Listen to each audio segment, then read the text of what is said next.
Bénis-toi maintenant, pour la seule gloire de ton nom, nous disons merci Seigneur. Amen. Amen.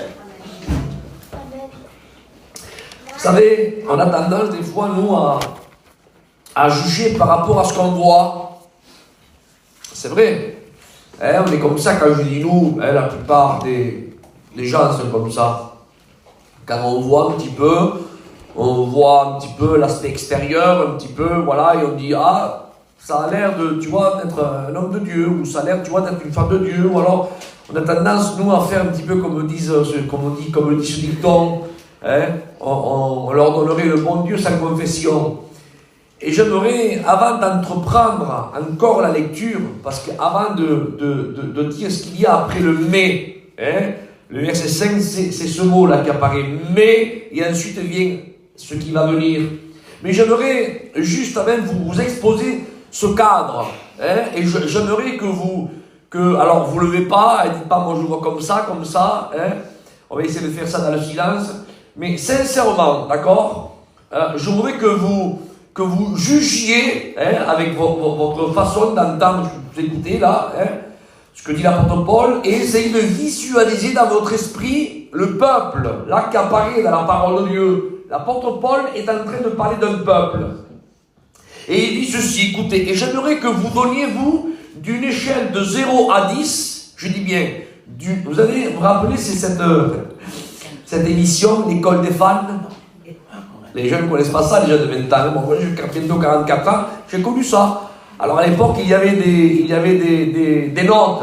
Alors, chacun levait cette note comme ça, alors, sur un chant, sur un fait qu'il y avait là. Alors, les petits, de 0 à 10, alors, ils mettaient 7, l'autre 9, l'autre 8. Et j'aimerais ce matin, dans votre cœur, je n'avais pas votre panneau avec un papier, moi je donne 10 ou 8. Dans votre cœur, j'aimerais que vous donniez une note. Une note au peuple que l'apôtre Paul est en train d'énumérer là.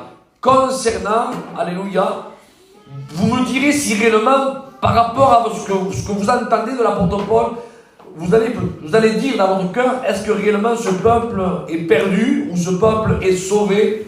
D'accord? Écoutez bien, je récapitule. Regardez le peuple que l'apôtre Paul présente. Il dit, frères, je ne veux pas que vous ignoriez que nos pères ont tous été sous la nuée, qu'ils ont tous été baptisés à travers la mer, qui ont parti la mer, pardon, verset 2, qui ont tous été baptisés. Là, il parle du baptême. Et vous savez que le baptême biblique que nous avons appris à notre école biblique, qui est bien sûr le fondement de la parole, ce n'est pas un baptême par aspersion, mais c'est un baptême même par immersion. Alors donc là, quand il est question qu'ils ont tous été baptisés, il ne parle pas d'une aspersion. Il parle même d'un baptême immergé. Il dit ceci, qu'ils ont tous été baptisés à Moïse. Et on sait, à travers la parole de Dieu, les lecteurs même pourraient le dire comme moi, les anciens beaucoup mieux que moi, mais je ne fais que répéter ce que vous savez. On sait que quand il est question de Moïse dans la parole de Dieu, quand les Juifs font référence à Moïse, et quand Jésus fait référence à Moïse, rappelez-vous quand il dit à cet homme qui était dans le séjour des morts, et que Lazare a été consolé dans le Saint Abraham, qu'a dit Abraham, dans la parole de Dieu, il dit, ils ont Moïse et les prophètes. Et on sait que l'image de Moïse, ce n'est rien d'autre que la loi, que la parole. Alors il dit qu'ils ont tous été baptisés il dit à Moïse. Alors Moïse, c'est l'image de la loi, de la parole. Dans la nuée, était baptisé aussi dans la nuée. Et on sait que la nuée, c'est l'image même de l'Esprit Saint. Que Dieu soit loué. La nuée, la shrina, la présence de Dieu. Amen. Et dans la mer. Et la mer, c'est l'image du baptême d'eau. Voyez-vous? Alors, si vous préférez, là, il y a ces traits que l'apôtre Paul est en train de sortir. Il dit, frères, je ne veux pas que vous ignorez, n'ignorez pas ça. Nos pères, nous, autrefois, amen, ils ont tous, si vous préférez, quand ils ont sorti d'Égypte de l'esclavage de Pharaon, ils ont tous été baptisés à Moïse, dans la mer, dans la nuée. Et il remet ceci au Nouveau Testament. Il est en train de faire comprendre, amen, que le peuple a été baptisé par préfiguration dans la parole, dans l'Esprit de Dieu, amen, dans la mer. Alors certains, bon, faut pas s'accrocher là où il faut pas s'accrocher. On n'est pas là pour éplucher les moustiques. Certains diront, attends, ils ont été nés de nouveau, alors parce que je n'ai pas dit. La Bible dit pas qu'ils sont nés de nouveau. Mais par préfiguration, amen, c'était une image. Moïse, amen, c'est l'image de la parole. La nuée, c'est l'image, amen, de l'Esprit Saint. La mer, c'est l'image du baptême d'eau. Est-ce que vous comprenez? Tout a été fait, si préféré, par préfiguration. C'est une image. Vous avez compris, hein? Je ne veux pas qu'il y ait une mauvaise compréhension. Alors le peuple là, ont été baptisés dans Moïse, dans la nuée, dans la mer. Après avoir sorti d'Égypte. Et Paul continue. Il dit qu'ils ont tous mangé le même aliment spirituel. Attends, il y a eu une sélection. La tribu des Lévis seulement ont mangé le manger spirituel. Les autres, non. Ils ont tous mangé le même aliment spirituel. Après avoir été baptisés dans Moïse, dans la nuée, dans la mer. Après cela, manger le même aliment spirituel. Verset 4. Qu'ils ont tous bu. Manger le même élément spirituel, maintenant les questions du breuvage, qu'ils ont tous bu le même breuvage spirituel, car ils buvaient à un rocher, et là c'est écrit noir sur blanc, et ce rocher spirituel qui les suivait, ce rocher était qui? Le Christ. Et là, on ferme la Bible. On va pas plus loin. On va pas en mai. Donnez une note, vous, de 0 à 10. Comment vous le voyez, ce peuple? Non mais sincèrement, est-ce que ce peuple-là, pour vous, si vous devez là, allez, donner le nom de 0 à 10, vous allez donner 2? 10. Mais t'as raison, mon raison. Je donne 10, moi aussi. Un peuple qui n'est pas d'Égypte. Un peuple qui n'est pas sous le joug de Pharaon. Un peuple qui a été baptisé dans la loi. Dans Moïse, la parole, un peuple qui a été baptisé dans la nuée, un peuple qui a été baptisé dans la mer, l'image de l'immersion de l'eau, le baptême d'eau, un peuple qui a mangé tous le même aliment spirituel, un peuple qui a tout bu, un breuvage spirituel, qui était à travers un rocher. Ce rocher était, dit la Bible, le Christ, qui ont tous bu, mangé, baptisé, sorti d'Égypte.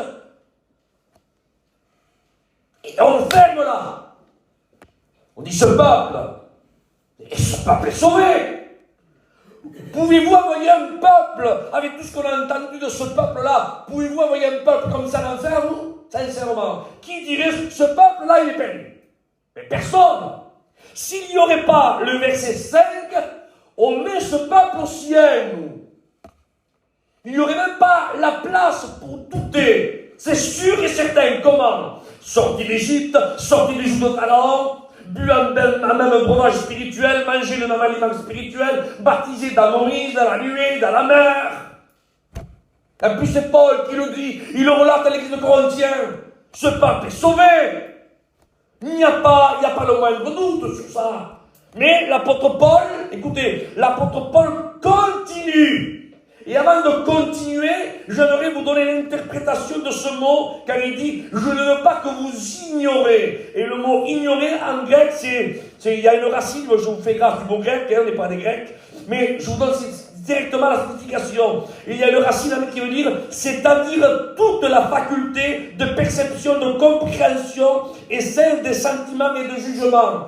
C'est-à-dire, frère, je ne veux pas que vous ignorez, en quelques mots, frère, je veux, amen, que vous ayez toute votre faculté de perception, amen, de compréhension des Écritures, de ce que vous êtes en train d'entendre ce matin, à Dieu soit la gloire. La capacité de la vérité spirituelle, le pouvoir de considérer, de juger, sobrement, calmement, d'une façon impartiale, c'est-à-dire sans parti pris. Ça veut dire aussi de l'intelligence. Regardez l'apôtre Paul, avant de continuer, Avant de donner la panoplie de ce qu'était ce peuple-là, il dit, je ne veux pas que vous ignoriez, en quelques mots, s'il vous plaît, avant que je vous relate ce que ce peuple était, je veux souligner, amen, n'ignorez pas, c'est-à-dire, amen, ayez la capacité, la faculté de percevoir, la conception de l'intelligence pour comprendre ce que je vais vous dire. Il ne faut pas que ce soit seulement que des mots, disant, ah bon, non, il faut que chaque personne, il n'y a pas d'enfant ce matin, est-ce que vous comprenez ça? Excusez-moi, je vois que des adultes spirituels, moi, ce matin. Des personnes même qui sont assises de la parole de Dieu. Alléluia, il faut qu'on soit ici, même qu'on serait 3 ou 4 ce matin, même 2. Pas grave ça, on n'est pas là parce qu'un tel ou un tel vient, on est là même pour écouter la parole de Dieu. Et moi ce matin, comme vous, on veut écouter le ainsi parle l'Éternel. Je veux être attentif à la parole de Dieu, parce que le salut, les choses de Dieu, c'est quelque chose de sincère, c'est quelque chose de pur, de vrai, de véritable. Et on ne veut pas passer à côté. Amen. Et l'apôtre Paul, c'est ce qu'il fait, lui. L'apôtre Paul ne veut pas faire une réunion pour faire une réunion. Excusez-moi, ce matin c'est moi, et moi c'est pareil. Les réunions ne sont pas faites seulement pour faire des réunions, des bacs, c'est fini, excusez-moi de dire ça. Je vous dis ça parce qu'ils m'ont vu dans le berceau et c'est des amis à moi. Et vous aussi, je vous aide de tout mon cœur. Écoutez, c'est le jour du réveillon aujourd'hui. J'aurais pas pu être comme vous, chez moi, là-bas, tranquillement, mes enfants, je sais pas, me lever vers 10, 11 heures, excusez-moi, parler de mes petits-enfants, visiter un tel, ou je sais pas, moi, faire un petit magasin, voilà, acheter un petit cadeau surprise en plus. Je sais pas, Seigneur, j'aurais pu le faire, mes frères et sœurs. Ça fait pas de moi un spirituel parce que je l'ai pas fait, non, ça fait de moi un chrétien, comme tous nous sommes ici ce matin, dans lequel on évalue beaucoup plus les choses de Dieu que les choses de ce monde. Et si on est là pour apporter la parole de Dieu ce matin, ce n'est pas vous faire du vite fait, du bâclé. Sinon, on passe à côté. Comme moi, vous qui écoutez, moi qui la prêche ce matin. Alors quand est-ce qu'il va terminer, je dis, il faut que ça soit vite bâclé. Et moi, je vais donner vite, lui faire le sermon, et vite qu'on rentre. Non, c'est pas ça. Sinon, on passe à côté. Il faut que vous écoutiez attentivement, et moi, même que j'essaye, amen, de vous apporter la parole de Dieu, amen, avec une explication, et surtout animé de l'Esprit de Dieu, non pas bâcler pour bâcler, prêcher pour prêcher. Et l'apôtre Paul, c'est ce qu'il faisait, lui, aux Corinthiens. Il ne voulait pas prêcher pour prêcher. Il dit, frère, oui, Paul, qu'est-ce qu'il y a? Je ne veux pas que vous ignorez. En quelques mots, je ne vais pas parler pour parler, hein. Je ne veux pas que vous ignorez, et je me répète, le mot ignorer, c'est avoir toutes les facultés. Et je m'adresse à des personnes ce matin qui ont la faculté de compréhension. Il faut qu'on comprenne la parole de Dieu. Et ce que veut dire la parole de Dieu, la faculté de perception, de compréhension, celle de ressentiment, de jugement, qui veut dire, amen, de l'intelligence. Alléluia, c'est ce que l'apôtre Paul est en train de souligner avant d'entreprendre le discours. Et une fois que le peuple l'a capté, oui, ça y est Paul, ça y est, oui. Vas-y, dis-moi, ça y est, je suis ici là. En quelques mots, mon esprit n'est pas vague, je suis là. Qu'est-ce qu'il y a? Et l'apôtre Paul continue, il dit, bon, maintenant que vous êtes ici, il dit, voilà, écoutez. Il dit, nos pères, autrefois, notre père, ils étaient ce qu'ils étaient, mais après ils sont devenus libres, en quelques mots, de l'esclavage, du joug du péché, baptisés dans la nuée, baptisés dans Moïse, baptisés dans la mer, mangé le même breuvage spirituel, ils ont mangé et bu le même aliment spirituel et breuvage spirituel, qui était ce rocher, et puis c'était le Christ, et l'église est là, j'imagine, et là, il y a le verset 5 qui s'enclenche, il dit, mais, je ne sais pas, peut-être que les auditeurs ils étaient en train de dire, mais, alors peut-être qu'il va dire que nous aussi, peut-être on ressemble à ce peuple-là et on part au ciel. Mais, c'est ça, mais. Et il dit ceci, je continue la lecture. Il dit, mais la plupart d'entre eux ne furent point agréables à Dieu.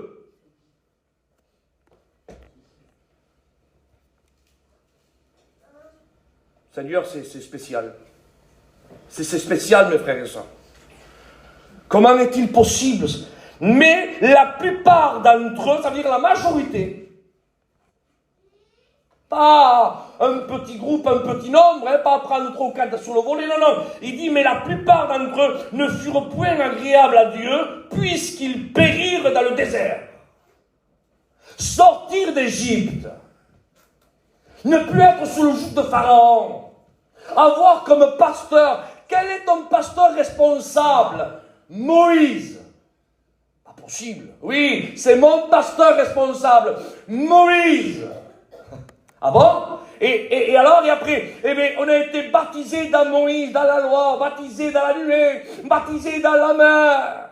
On écoute les sermons de ce grand homme de Dieu Moïse. On mange un aliment spirituel tous les jours. On s'abreuve d'un breuvage spirituel. En plus, ce breuvage, ce n'est pas quelconque. Hein? C'est le rocher, ce rocher qui est le Christ, le Messie, le sauveur du monde.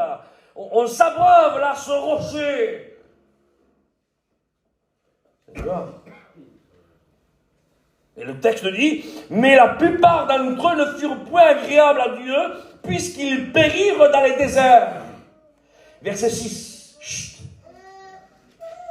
Pour nous ce matin, hein, et Paul dit, or, ces choses sont arrivées pour nous servir d'exemple. Ah bon? Pour nous servir d'exemple, Paul, oui, pour nous servir d'exemple, il dit, enfin, que nous n'ayons pas de mauvais désirs comme ils en ont eu, eux. Ça veut dire quoi? Ça veut dire bien qu'on peut être hors d'Égypte et avoir des désirs, d'avoir des désirs, amen, d'aimer, soi-disant, qu'il y a en Égypte, que certains là se délectent, ceux qui sont dans le monde, nous on est hors, et avoir ces quelques désirs là qui attristent notre Sauveur, qui attristent le Saint-Esprit, qui fait du mal, alléluia, à l'œuvre de Dieu, parce que ça fait du mal à Dieu. Le fait que Dieu nous ait sortis d'Égypte, et au lieu même d'être, je parlais de ça hier avec le frère en train de manger, et au lieu d'être amoureux de notre futur époux, parce qu'aujourd'hui il est notre fiancé, au lieu d'être amoureux, amen, et d'attendre, et de hâter, amen, ce glorieux retour, et de célébrer les noces de l'agneau, amen, là on est dans le chemin bientôt du mariage, et bien là, en étant fiancé, amen, on se retourne vers, excusez-moi de l'expression, avec nos anciens amants, qui est en Égypte, et en notre regard comme ça, en train de regarder les anciens amants du péché, et tout en regardant notre futur époux. Comment voulez-vous que notre époux nous regarde? S'il voit en nous, un petit peu comme la femme de Lot, qui accepte de sortir, mais dans le chemin elle se retourne, parce qu'elle considère ce qu'elle a laissé, ou alors ce qu'elle a délaissé. Oh, que Dieu soit loué, à Dieu soit la gloire. Je continue.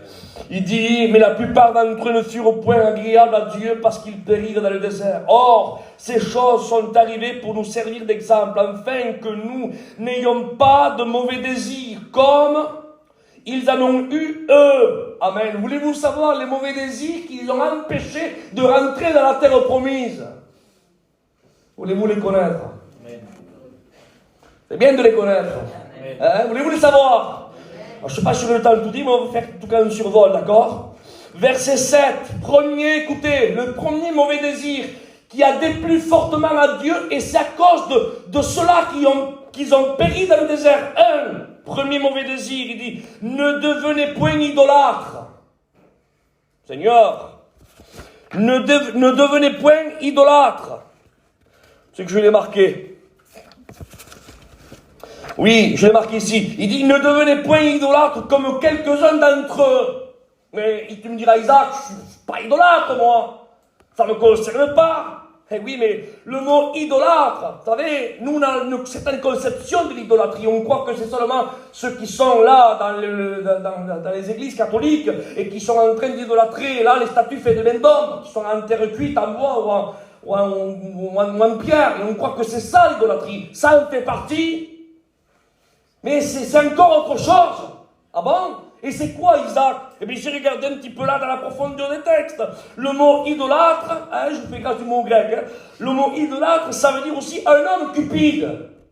La cupidité, vous connaissez ce mot, la cupidité, être idolâtre de maman. Vous connaissez ce célèbre maman, le dieu de l'argent, enfin ce célèbre faux dieu de l'argent.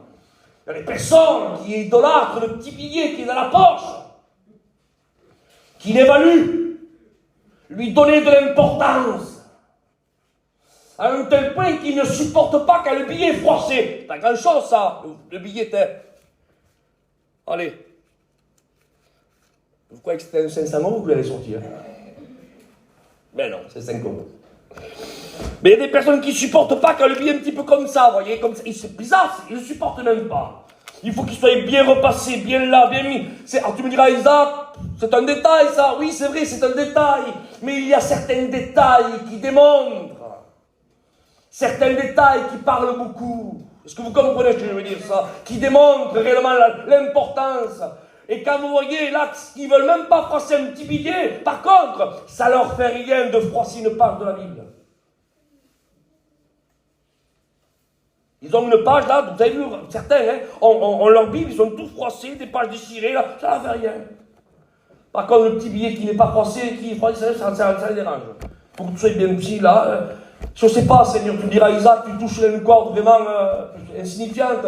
Mais vous savez, c'est des fois dans les choses insignifiantes qui démontrent réellement l'état de certaines choses. Alors, ne devenez point idolâtres comme quelques-uns d'entre eux. Alors, l'idolâtrie, être cupide, servir, aimer le Dieu de l'argent qui est maman, que l'Éternel reprime bien loin ce désir. Au nom de Jésus, faisons attention, alléluia, et regardez pourquoi l'œuvre de Dieu est stagnée, pour quelle raison. Alors on dit souvent dans nos prières, Seigneur, multiplie les offrandes. C'est pas comme ça qu'il faut prier. Dire, Seigneur, touche les cœurs des chrétiens pour que eux multiplient l'offrande. Est-ce que vous comprenez ça? C'est pas Seigneur multiplie, on a des billets, on a pas mal de billets dans les poches et au lieu, voilà, nos billets vont rester en place et la corbeille, voilà, et ça va être rempli comme ça. C'est pas comme ça que ça s'est passé dans l'Ancien Testament. Pour que Dieu manifeste sa gloire, là, dans le temple, qui a été construit de main d'homme dans le tabernacle, il y avait de l'or de partout dans le tabernacle. Mais l'or a été sorti d'où? Vous croyez que l'or est tombé du ciel? Non, c'est faux. Dieu a fait un appel au peuple à travers Moïse, et le peuple a donné de l'or. Et l'or, amen, le peuple l'a sorti où dans le désert, si ce n'était de l'or qui a été extrait de l'Égypte? Le peuple a vécu en Égypte pendant plus de 400 longues années, donc ils ont acquis des biens. Quand ils ont sorti avec leurs biens. Mais les biens, amen, ils ne les ont pas idolâtrés seulement que pour eux, ils les ont mis au service de Dieu. Ça veut dire, amen, ce que Dieu, amen, te permet que tu extrais de l'Égypte, de ce monde. Quand tu fais une toiture, une maison, ceci, Dieu permet que tu prennes de l'or égyptien de ce monde. Mais ce n'est pas seulement pour que tu te remplisses les poches, mais si ce n'est aussi pour que tu fasses fructifier l'œuvre de Dieu et que la gloire de Dieu se manifeste. À Dieu soit la gloire et que Dieu soit loué. Ah, mais malheureusement, ça ne se passe pas toujours comme ça, je ne sais pas ici, d'accord? Mais il y a des personnes que des fois ils mettent le billet par rapport au billet que le copain met à côté. Alors l'offrande est là, il dit, voilà, il met 5 €, alors pourquoi j'en mettrais 30 €? Il doit qu'à mettre 5 comme lui. S'il aurait mis 20, Dieu seul sait, j'aurais mis 20, mais il met 5, je mets 5. Voilà, le pasteur, c'est l'exemple, il met 2 €, mais tu sais pas si le pasteur peut-être passe un mauvais moment. Et parce que lui, c'est l'exemple, donc il met, donc je mets par rapport. C'est pas comme ça, non, c'est pas comme ça. Amen, dans l'Ancien Testament, là, j'ouvre une parenthèse qui n'était pas prévue, mais écoutez, Dieu veut comme ça ce matin, d'accord?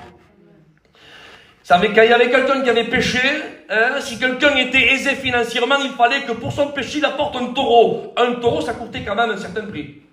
Et si quelqu'un n'avait pas d'argent, il fallait qu'il apporte une petite colombe. Et s'il n'avait vraiment pas d'argent, un petit peu de farine. Pour le même péché, Alors imagine maintenant, d'accord? 2 personnes ont fait le même problème, le même péché. Un est riche, l'autre pauvre. Alors, le pauvre va vers Moïse. Voilà, Moïse, j'ai fait ceci, cela, intercède pour moi. D'accord.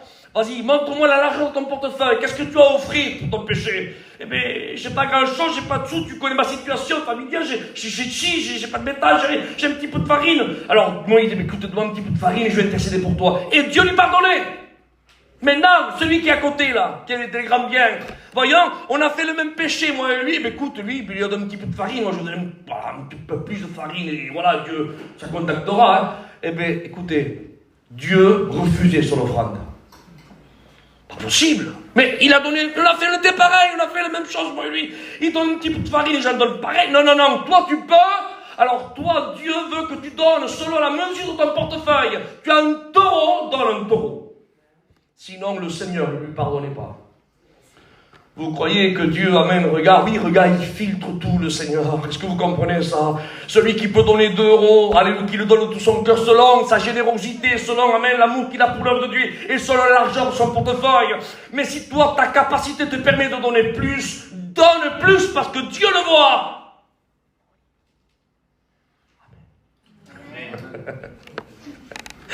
Gloire à Dieu soit la gloire, alléluia. Amen, amen, amen, amen, amen, amen, amen, que Dieu soit. Oui, alors ne devenez point idolâtre, la cupidité, être radin.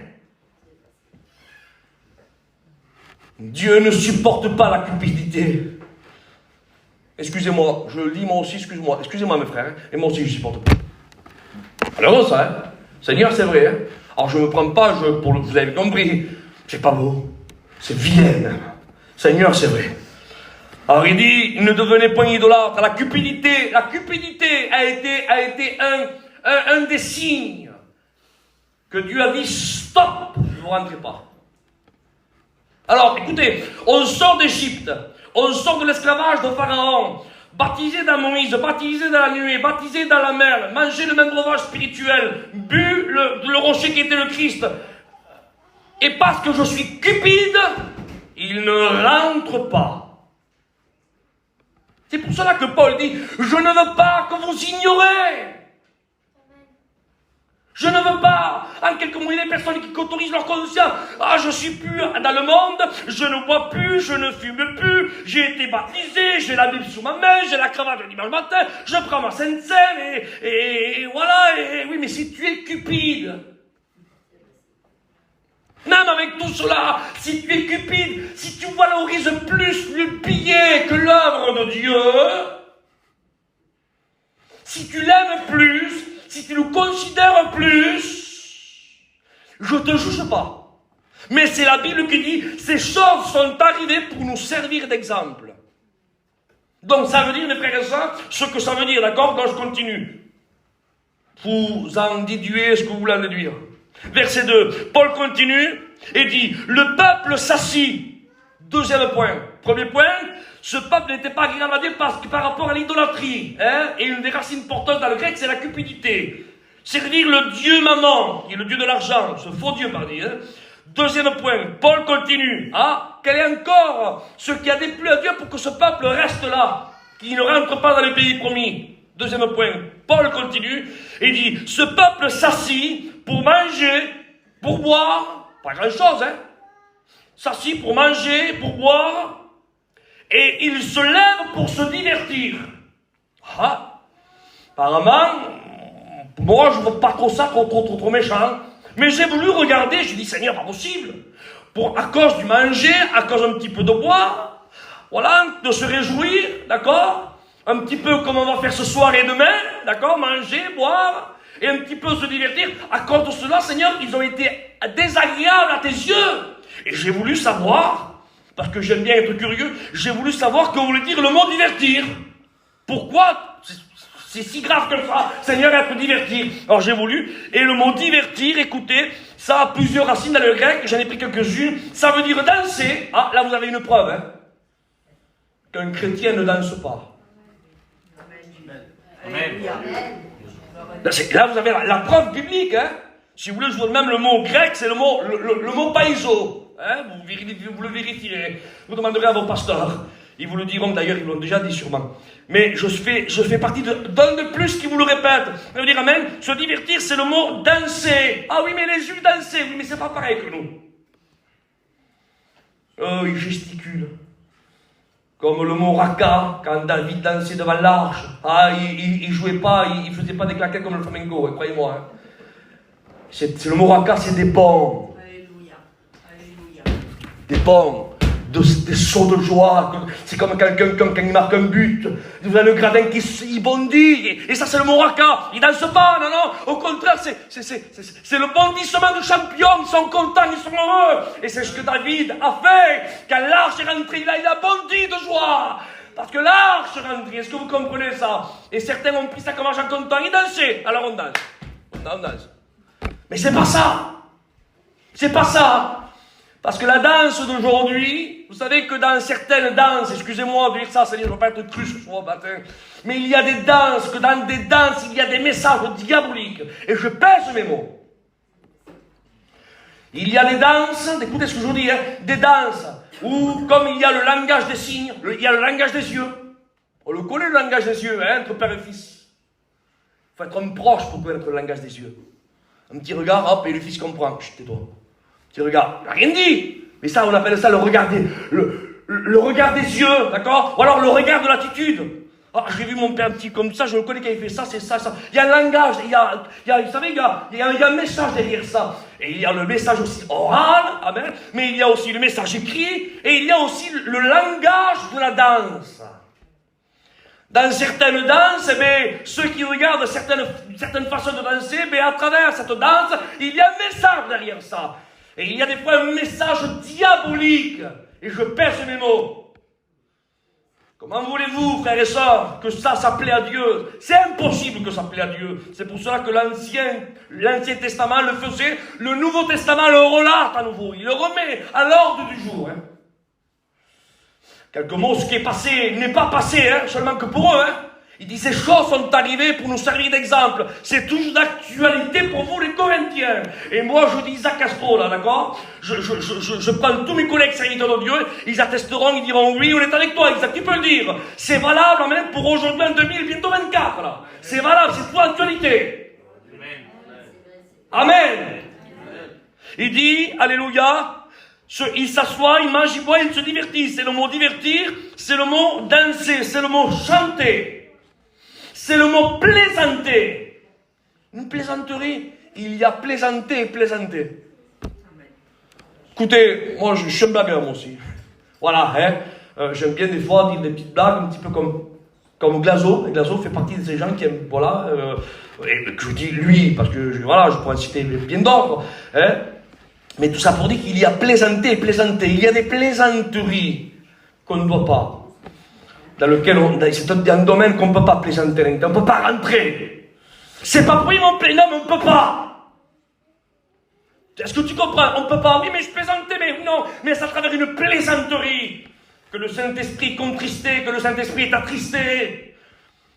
Une façon d'agir qui n'est pas digne de l'enfant de Dieu, qui déplaît à Dieu. On n'a pas le droit que de cette source. Cette source, amen, il ne peut jaillir, dit la Bible, de l'eau amère et de l'eau salée. Oui, mais c'est une plaisanterie. Mais non, c'est de l'eau salée qui doit sortir, un vocabulaire de pureté. Oui, mais c'est une plaisanterie, c'est pas tout mon vocabulaire, mais ne le dis pas. Ne le dis pas, ne plaisante pas. Au nom du Seigneur, faisons attention. Et tu me diras, Isaac, seulement que pour ça, alors ils ont été déplu aux yeux de Dieu, ils ont été disqualifiés, parce qu'ils ont seulement dansé, chanté, plaisanté. Par rapport seulement à ça? Non, pas par rapport seulement à ça. Parce que le grec est profond. Et dans le mot paiso, le mot divertir, il y a le mot danser, chanter, plaisanter, mais il y a aussi un mot, amen, qui veut dire aussi paillot, mais qui veut dire aussi frapper, la racine porteuse. Frapper, donner un coup, piquer avec un aiguillon et un dard. Et le mot plaisanter, là, dans ce texte, c'est quoi? Dans la profondeur, donc c'est danser, chanter, plaisanter. Mais ça veut dire, c'est ce que ça veut dire après? Alors je vous fais un petit peu l'histoire, d'accord? Alors on danse, une fois qu'on danse, on chante.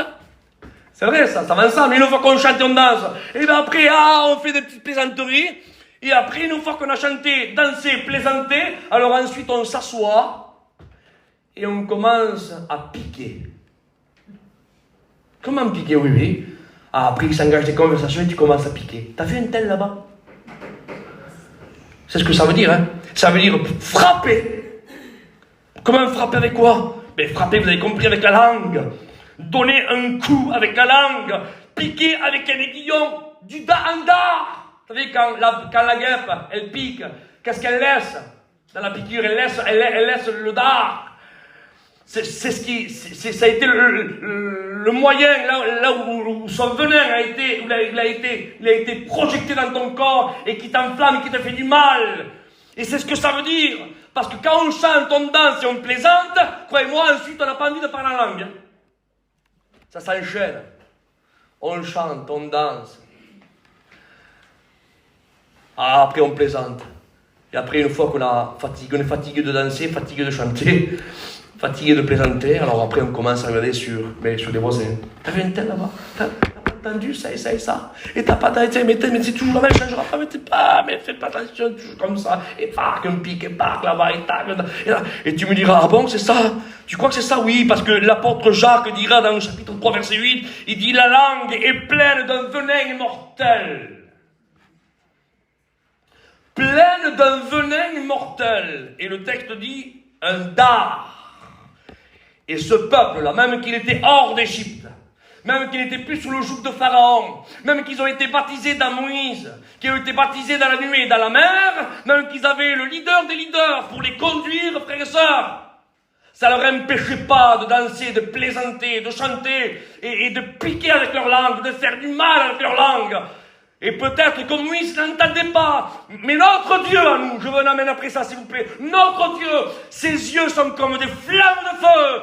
Et rien ne s'échappe de son regard. Amen. Et il voyait ce que le peuple faisait. Et ce peuple a été le deuxième point par rapport à quoi ils ont été disqualifiés par rapport au plan de Dieu pour pas qu'ils rendent le pays promis. Tu me diras, Isaac, tu en as encore? Eh bien oui, Paul continue. Il dit, ce peuple, amen, pour nous servir d'exemple, ils ont péri la majorité dans le désert parce que, 1, ils ont été idolâtres, 2, ils se sont divertis, 3, verset 8, Paul continue, il dit, ne vous livrez pas à la débauche comme quelques-uns d'entre eux ici livrèrent, en sorte qu'il en tomba, soulignez-le, tomba 23 000 en un seul jour. Alors, écoutez, je vais être sage ce matin, le mot débauche est un mot que je ne voudrais pas employer ce matin, mais il y a quelque chose que j'aimerais sortir quand même de ce mot-là, qui en est sorti dans le grec. C'est un mot, amen, qui veut dire quelque chose, un mot déplacé, excusez-moi, mais dans ce mot déplacé, dans la débauche, il y a aussi un mot, amen, qui veut dire aussi pris et vendu au péché. Pris et vendu au péché. Voilà ce que veut dire aussi le mot débauché. Ils se livrèrent à la débauche. Pris et vendu au péché. Vous savez qu'il y a des personnes comme ça? Amen. Qui se vendent au péché. Ah non, Isaac, si. Moi, j'en ai connu. J'en ai connu. Ah bon? Ça veut dire quoi, Isaac? Rappelez-vous ce que dit la Bible. Il dit, c'est gratuitement que vous avez été vendus. Le livre d'Ésaïe dira. Mais ce n'est pas à prix d'or ni d'argent que vous serez rachetés. Ah, c'est gratuitement que vous avez été vendus. Ça veut dire même que Adam, en désobéissant à la parole de Dieu, il s'est vendu gratuitement. Et dans le texte, une racine porteuse, dans le mot débauche, il y a ce mot qui apparaît, pris et vendu au péché. Vous savez qu'il y a des personnes qui... Vous savez, ça peut arriver de glisser. En chinant le matin, ça peut arriver. Ah, j'ai dit ce mot, excusez-moi madame, je me suis trompé. Mais écoutez ce que je dis, excusez-moi, Seigneur, excusez-moi, j'ai le cerveau qui est assailli par... J'ai beaucoup de soucis, excusez-moi. Ça m'est arrivé à moi. Est-ce que vous comprenez? Ça m'est arrivé, on est terre à terre. Pardon, excusez-moi madame, excusez-moi, à une madame, à un monsieur, à la famille, à qui que ce soit. Des fois, voilà, on est submergé par des oppressions, il y a des problèmes de la vie, des aléas, les soucis, et hop. Mais c'est des choses involontaires. Est-ce que vous comprenez ce que je veux dire? Alors je ne veux pas dire qu'une chose involontaire. Une chose involontaire, je fais un coup de poing. Une chose involontaire, je suis à l'anticothèque. Non, quand je dis une chose involontaire, c'est peut-être quelque chose qui est vraiment un mot qui m'est échappé. Ah, excuse-moi, Seigneur, quelque chose vraiment de minime, est-ce que vous comprenez ce que je veux dire? Et alors, vite fait, mon petit fils.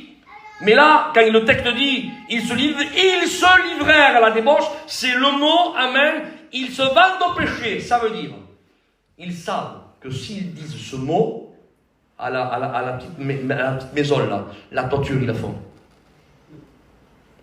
S'ils disent ce petit truc là, d'accord, la maison là, ils vont la perdre. voyez, ils vont là-bas au chiffonnier. Si je dis ce petit mot-là, eh bien, tu vois, les 500 tonnes de batterie, je les prends. Et le Saint-Esprit dit, oui, mais tu sais bien que c'est pas vrai. Il y a des personnes qui, ils se livrent, ils le font. Dieu le voit, Dieu le voit. Ils se vendent. Ils se vendent gratuitement à travers un mensonge, à travers la désobéissance à la parole. Et le fait de le faire volontairement, je prends cet exemple comme bien d'autres. C'est quoi bien d'autres, Isaac? Mais peut-être comme ce soir. Je bois 2 verres, 3 verres, moi j'en ai assez. Je me connais. À partir du 4e, j'ai les oreilles qui chauffent. Je le sais. Je le sais, je connais ma morphologie, je connais mon système, je le sais. Eh bien, certains ont c'est 4, c'est 5, c'est 6. Ils savent que les oreilles vont chauffer, mais tant pis, et 7, et 8. Ah, mais c'est net, je m'en aurais pardonné, mais tu le vois, c'est vrai. Tu te vends. Tu te vends. Si Dieu vient là, écoute ce que je te dis, hein. Si Dieu vient là,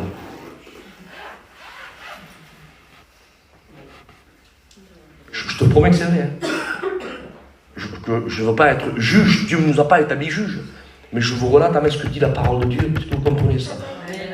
Aucun ivrogne. Et l'ivrogne, c'est dans l'état de l'ivrognerie, ça ne veut pas dire en train de nous quitter tous les jours.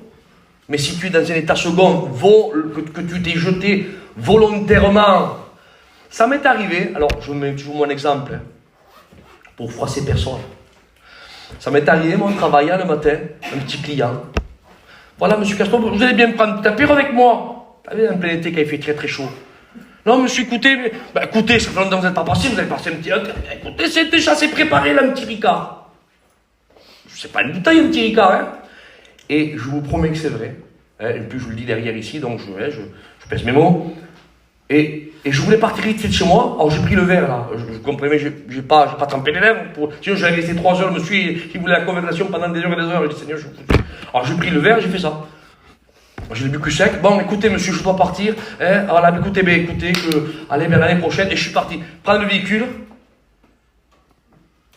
Seigneur Jésus. C'est pas grand chose, un Ricard, je vous aurais dit la bouteille, encore les oreilles. Je dis Jésus-Christ, Seigneur. Pas possible. Chose que je ne sais pas. Ça me surprend. Oh Seigneur, pardon. Qu'est-ce que j'ai fait? Mais maintenant, quand tu le sais. Tu le sais. C'est pas que tu le sais pas, tu le sais. Et tu hop, tu le sais. Et hop, tu le sais. Et hop, mais tu le sais. Et hop, il coupe le fil. Fini. Si toi tu le sais, lui aussi le sait. Est-ce que vous comprenez ça? Amen. Il faut, frère, je ne veux pas que vous ignorez. Je passe vite parce qu'il y aurait... Quelle heure il est? Il n'y a pas d'horloge ici. Quelle belle église, quelle bonne église. 11h15? Oui. Ah, vous me donnez 10 minutes de plus? 10 minutes de plus, que Dieu soit loué, alléluia. À Dieu soit la gloire. Alors, c'est ça, c'est ce qui veut dire, amen, le mot débaucher, c'est aussi se vendre au péché. Faisons attention, gardons-nous mes frères et sœurs. Ce soir est un jour un petit peu exceptionnel de l'année. Croyez-moi, ceux peut-être qui vous observent, peut-être qui vous disent même pas bonjour des fois, ce soir et demain ils vont vous observer. Méfiez-vous au paparazzi du diable. Il y en a qui sont là, ils vont vous scruter, vous examiner, faisons attention. Nous sommes des enfants de Dieu. Faisons attention mes frères et sœurs. Notre témoignage est beaucoup plus important qu'une coupe de champagne, écoutez ce que je dis. Bah, mais ça peut être le champagne des champagnes. Mon témoignage, si à cause d'un verre je suis sujet de scandale, ne le bois pas le verre. Parce qu'un verre, ça va, ça vient. Le témoignage, c'est pas pareil. Au nom de Jésus, faisons attention. C'est un avertissement que le Seigneur est en train de nous donner ce matin, à vous et à moi et à tous. Je continue, à Dieu soit la gloire. Verset 11. Non, j'ai le 11e point. Verset 9.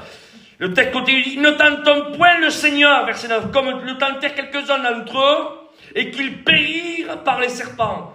Parce qu'ils ont tenté Dieu, ils périrent par des serpents.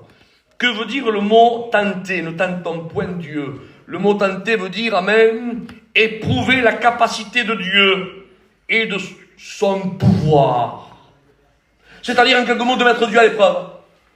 Voilà, allez Seigneur, je vais faire ça, Seigneur, parce que je sais que toi, Tu seras capable ou pas de le faire, je ne sais pas. Ou alors pécher volontairement parce que on est en train de mettre là en activité et de mettre là en relief la capacité de son pouvoir, de son amour.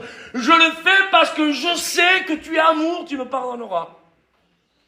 Je tente Dieu. Je le sais et tu le feras. Je le sais et tu feras ceci. Voyez-vous, il le fait en sachant que Dieu, oui, mais tu le fais plus d'un esprit, alléluia, d'un bon esprit. Mais tu le fais selon ce que dit la Bible, là tu me fais ça pour tenter Dieu. Et ils périrent par les serpents brûlants dans le désert. Je continue et je prie le Seigneur, écoutez. Et je termine avec ça, verset 10. Verset 10. Pour quelle raison ce peuple ne fut pas agréable à Dieu? Il dit, ne murmurez point. Bon, là, c'est pas grand chose quand même. Je ne sais pas, Seigneur, il dit, ne murmurez point, il dit, comme murmurèrent quelques-uns d'entre eux, et ils périrent par l'exterminateur.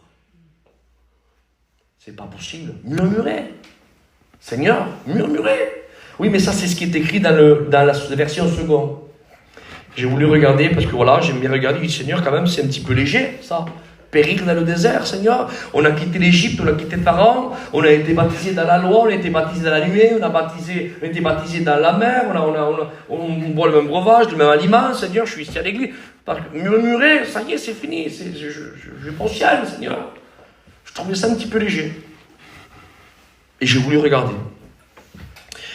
Et le mot murmurer, dans le texte grec, c'est dire quelque chose tout bas. Ce que tu n'oses pas des fois dire tout haut. En quelques mots, si vous préférez, c'est de la critique. Il vaut mieux aller vers un frère, vers une sœur. Viens voir mon frère, ma soeur, je peux te parler à voir. Et dire 3 ou 4 vérités. Ça arrête là. Que non pas des fois, quand tu n'as pas le courage de dire les choses tout haut, au moins, et la décence au moins de ne pas le dire tout bas. Pourquoi tu le dis tout bas, tu ne peux pas le dire tout haut? Arrête de parler tout bas. Mais il y a des personnes qui parlent tout bas. Et ils alimentent cette conversation. Ça veut dire aussi, écoutez, ça veut dire aussi le recoulement des colombes. Alors je ne vais pas vous imiter le recoulement des colombes. Mais vous savez qu'est-ce que c'est un recoulement de colombes? On entend dans les pigeonniers des villes. On entend le chant d'un coq. On entend les chants des oiseaux au printemps, les chardonneries, tout ça, on connaît un petit peu. Il y a des amateurs, sûrement, peut-être aujourd'hui. Mais il y a aussi le recoulement des colombes et des pigeons. C'est agaçant. Seigneur, c'est énervant. Vous entendez? Mais toujours. Parce que le recoulement, un chant d'un coq, il chante une fois le matin et après il ne chante plus. Il fait un bon bruit et c'est fini. La colombe, elle ne chante pas une fois. Ou le pigeon. C'est un son assourdissant qui sort de sa gorge. Elle n'ouvre même pas la bouche. En quelques mots, elle dit les choses tout basses. Mais c'est à longueur de journée.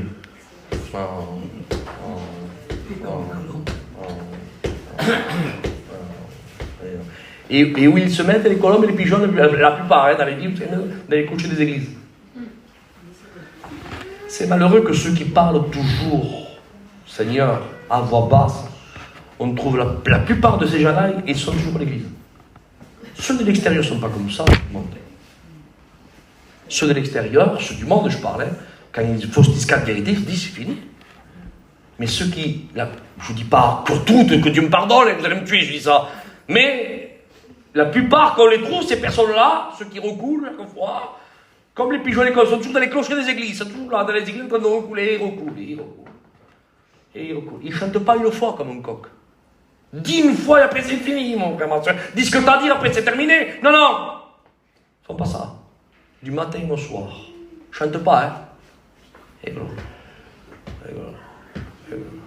vous passez, et vous repassez, et vous repassez, lundi, et mardi, toute l'année, et on appelle ça le recoulement des colombes. Et c'est ce qu'était le peuple d'Israël. Il recoulait contre Moïse. Il recoulait, et ceci, et cela, et pourquoi ceci, et pourquoi cela, et pourquoi ceci, et à longueur de journée, il y a un certain moment, Dieu entend aussi, comme disait l'homme de Dieu, les pas de la fourmi. Les pas d'une fourmi, c'est pas grave. n'est pas de la fourmi. Le Seigneur, son oreille est tellement sensible qu'il entend. Dieu entend le recoulement. Arrêtons, au nom de Jésus. Je ne dis pas qu'il y en a ici, mais si tu en connais à l'extérieur, au nom du Seigneur, exhorte-le, exhorte-la. Mon frère, pourquoi tu parles comme ça? Pourquoi tu parles comme ça? Tu as quelque chose? Écoute, mon frère, on va faire quelque chose. On va appeler les frères. On va boire un petit café. C'est fini, on ne parle plus. Au nom du Seigneur, arrêtons. Arrêtons, car c'est ce qui a déplu. C'est ce qui a déplu à Dieu. Et le peuple a péri à cause de ça. Écoutez, je prends une anecdote. Un jour, notre frère Jimmy avait dit, et je ferme la parole de Dieu, le Seigneur. Un jour, notre frère Jimmy, qui est parti rejoindre la patrie céleste, il avait donné cet exemple merveilleux, je l'ai marqué ici, Seigneur. Il avait dit, il avait parlé des coqs. Il disait, là il est question des recoulements, un bruit assourdissant, et il disait lui, même notre Seigneur Jésus-Christ, notre Seigneur, il aurait pu, je ne sais pas, se prendre référence à un coq, non? Il dit, comme une poule a voulu rassembler ses poules. Il a pris référence à une poule. Et Jimmy avait dit, le Seigneur, même les coqs, il ne lève pas. Ça fait trop de bruit, les coqs. Une poule, ça ne fait pas de bruit. Elle protège et elle nourrit. Amen. Et quand j'avais écouté ce mot de notre frère ancien, Seigneur, ça m'avait gravé, ça m'avait impacté. Je dis, Seigneur, quelle vérité. Frères et sœurs, ne faisons plus de bruit. Protégeons les nôtres. Et donnons-leur du pain à manger. Au nom du Seigneur. Fermons nos yeux, prions le Seigneur. Te remercions, Seigneur, pour ta parole. Te glorifie, Jésus. Ta parole qui a été annoncée. Tu es le roi des rois et le Seigneur des seigneurs. Merci, Seigneur, pour ce qu'on a entendu.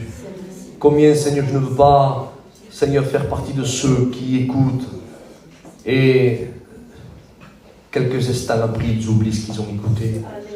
Mais que le Saint-Esprit de Dieu nous rappelle ce qu'on a entendu. Seigneur, nous te louons, Seigneur. Nous te glorifions ce soir. Demain, dans ces jours festifs, Seigneur, nous voulons glorifier, Seigneur, le nom glorieux de Jésus. Nous voulons t'exalter et leur montrer à travers notre témoignage, Seigneur, que tu et toi, tu as beaucoup plus de valeur que les choses qui appartiennent à cette terre. Toi la gloire, Seigneur. Bénis mes frères et mes sœurs. Bénis, Seigneur, les serviteurs de Dieu avec leurs compagnes. Bénis-nous ensemble, Seigneur. Merci, Père, de nous permettre de terminer cette année, Seigneur, en santé et en prêchant ta parole, Jésus. Seigneur, si tu me permets, Seigneur, d'aller jusqu'à l'année prochaine, Jésus, je te promets, Seigneur, que je vais essayer de tout mon cœur de travailler pour toi. Amen. De tout mon cœur, Seigneur. Je veux travailler et glorifier ton nom. Qu'arrive ce qui arrive, passe ce qui passe. Je veux louer et exalter ta majesté. Bénis l'église de Fronton, Seigneur. Bénis cette église, Seigneur, qui m'est chère. Seigneur, fortifie. Au nom de Jésus, Seigneur, attire les âmes à toi. Fais grandir cette œuvre qui est ton œuvre. Bénis, Seigneur, les anciennes, bénis le troupeau de Dieu. Bénis les jeunes et les moins jeunes. Seigneur, à toi la gloire ce matin. Glorifie-toi, Seigneur. Reçois ce culte d'adoration. Seigneur, nous voulons te plaire à toi. Pas plaire au monde, Seigneur. Nous voulons te plaire à toi. Amen. À toi soit la gloire, Christ. Amen. Amen. Que Dieu vous bénisse. Continuons à prier, Seigneur. Dieu vous bénisse. Je veux te louer, Seigneur, te rendre gloire et grâce. Loué soit. Merci pour ta parole. La parole qui est toujours la vérité. Loué soit ton nom. Parle, Seigneur, c'est toujours pour nous avertir, pour conseiller notre Dieu. Loué soit Christ. Seigneur, que j'ai aperçu, Seigneur, par ton serviteur, quelle vérité notre Dieu.